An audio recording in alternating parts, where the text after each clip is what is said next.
تو یہ میں بات کر رہا تھا جمعے کا. جتنے عوام کو جمعے کے بیان کے سننے میں دلچسپی ہوگی اتنی ہی دلچسپی مجھے ہوگی.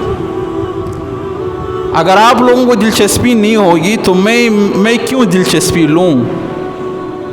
سب سے زیادہ مصروف میں ہوں، سب سے زیادہ میں مصروف ہوں. شاید آپ لوگوں نے اپنے امام صاحب کو فارغ سمجھا ہوا ہے کہ یہ فارغ ہے پورا ہفتہ جمعے کے انتظار میں کہ کب جمعے کا دن آ جائے، کب ممبر پر بیٹھ جائے. مگر ہماری اپنی زندگی واللہ اتنی مصروف ہے کہ ہمیں جمعے کا پتہ بھی نہیں تھا کیا جمعہ ہے. کل رات مجھے ایک بندے نے بتایا کل جمعہ ہے، مجھے یقین نہیں آ رہا تھا. میں نے 4 دفعہ گھڑی میں تاریخ دیکھا، انگلیوں پر حساب کیا، تب جا کر مجھے یقین آیا کہ ہاں واقعی میں کل جمعہ ہے. تو یہ اس بات کی علامت ہے کہ الحمدللہ ہم کیا ہے، بہت زیادہ مصروف ہے. زندگی ہمارے اوپر بہت زیادہ مصروفیت میں گزر رہی ہے. ہم کوئی فارغ نہیں ہے کہ یہاں پر آ کر بیٹھ جائے اور اپنا ٹائم ضائع کرے، اپنا ٹائم پاس کرے. جتنے آپ مصروف ہے آپ سے کہیں گنا بڑھ کر میں بھی مصروف ہوں. میرا بھی کاروبار ہے، میرا اپنا دکان ہے، میری اپنی تجارت ہے. میں صبح سے لے کر شام تک حلال روزی کمانے میں مصروف ہوتا ہوں. میں گھر کے کاموں میں مصروف ہوتا ہوں. میں کسی کا الحمدللہ محتاج نہیں ہوں، کسی کا بھی محتاج. میں یہاں پر سالوں سے جمعہ پڑھا رہا ہوں، میں نے 1 روپیہ تنخواہ کبھی بھی نہیں لیا ہے. میں نے مدرسوں میں سبق پڑھایا ہے، میں نے 1 تنخواہ 1 روپیہ کبھی بھی نہیں لیا ہے. میں یہاں پر بچوں کو میں نے پڑھایا ہے، 1 تنخواہ کبھی 1 روپیہ میں نے نہیں لیا ہے. بلکہ مجھ سے جو ہو سکتا ہے میں الٹا مسجد کے ساتھ بھی تعاون کرتا ہوں، مدرسے کے ساتھ بھی تعاون کرتا ہوں. تو الحمدللہ ہم ان علماء ان مولویوں میں ہم نہیں ہیں کہ ہم مطلب یہ ہے کہ آپ لوگوں کے ہم محتاج ہیں. کبھی اس کی طرف دیکھتے ہیں کہ شاید حاجی صاحب کی جیب سے کوئی 500 1000 ہمارے لیے نکلے، کبھی اس کی طرف کبھی اس میں. نہ الحمدللہ اللہ نے بے نیاز بنایا. اللہ نے اتنا دیا ہے کہ بالکل سکون سے بیٹھ کر کھا رہا ہوں، پی رہا ہوں. کوئی مجھے کسی کے 10 روپے کا ضرورت نہیں ہے، کوئی ضرورت نہیں ہے.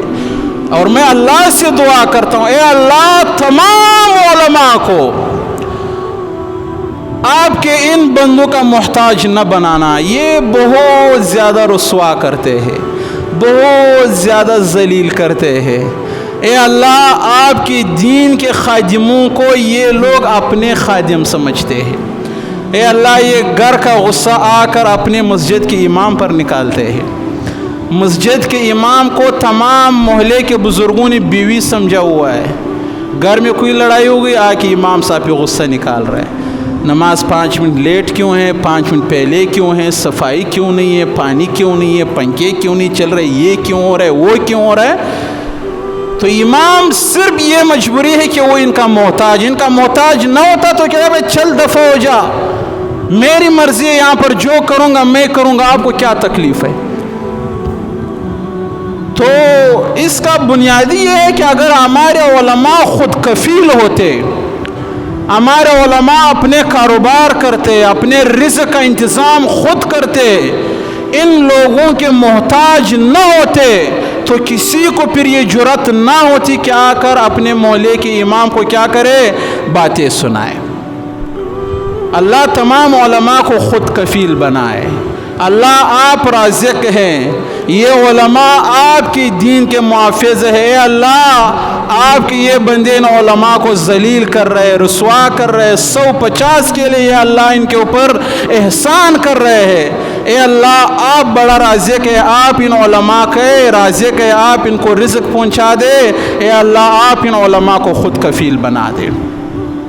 اللہ کے بندو یہ علماء یہ انبیاء کے وارثین ہیں. خدا را اس چیز کو نہ دیکھو کہ یار یہ تو لال مسجد کا مولوی، اس کی کیا حیثیت ہے، یہ تو فلانے مسجد. آپ صرف اس بات کو دیکھو کہ اللہ کے رسول نے فرمایا العلماء ورثۃ الانبیاء، بات ختم. بھائی علماء کا احترام صرف اس نیت سے کرو، صرف اس نیت سے کرو کہ یہ انبیاء کے وارثین ہیں، بس بات ختم.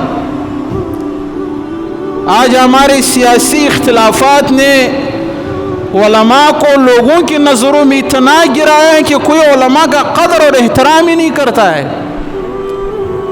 کوئی ان کا مقام اور مرتبے کا پتہ ہی نہیں ہے کہ بھائی یہ منبر رسول اور مصلی رسول کا وارث ہیں. اللہ کے رسول نے فرمایا یہ میرا وارث ہے. جب کوئی اللہ کے رسول کا وارث ہوتا ہے تو اس کا عزت کرنا, اس کا احترام کرنا پھر عام لوگوں پر فرض ہے. لازمی ہے کہ پھر وہ علماء کا قدر اور احترام کرے. عالم جو کر رہے ہیں, علماء جو کر رہے ہیں, آپ اس کو نہیں دیکھو, آپ صرف اس کو دیکھو کہ یہ اللہ کے نبی کا وارث ہے. باقی یہ دنیا پانی ہے, عالم نے بھی چلے جانا ہے, آپ نے بھی چلے جانا ہے, اللہ کا دربار لگے گا, اللہ سب سے پہلے علماء سے سوالات کرے گا. سب سے پہلے یہ علماء اگر اپنے علم پر عمل نہیں کیا نا, آپ ٹینشن نہیں لو, نہ آپ اعتراض کرو, اللہ خود اٹھا کر جہنم میں پھینک دے گا. آپ ٹینشن نہیں لو, آپ کو ٹینشن لینے کی ضرورت نہیں ہے, اللہ دے گا سزا.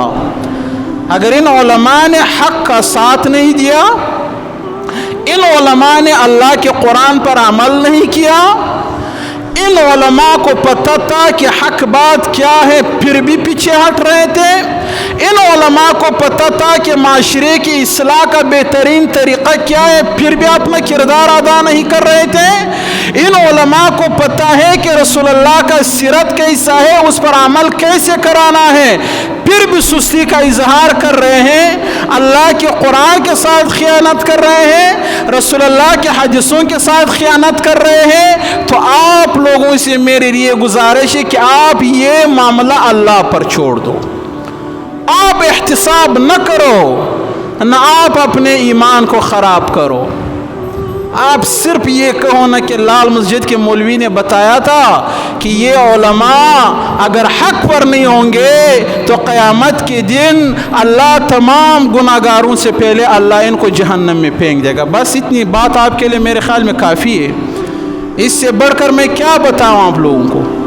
جب اللہ ہے, سزا دینے والا اللہ ہے, اللہ سزا دے گا, اللہ سے کوئی بڑا سزا دینے والا ہے؟ اللہ جب ذلیل کرے گا, اللہ سے بڑا پھر کوئی ذلیل کرنے والا ہے؟ اللہ جب لوگوں کی نظروں میں گرائے گا تو اس سے بڑا پھر سزا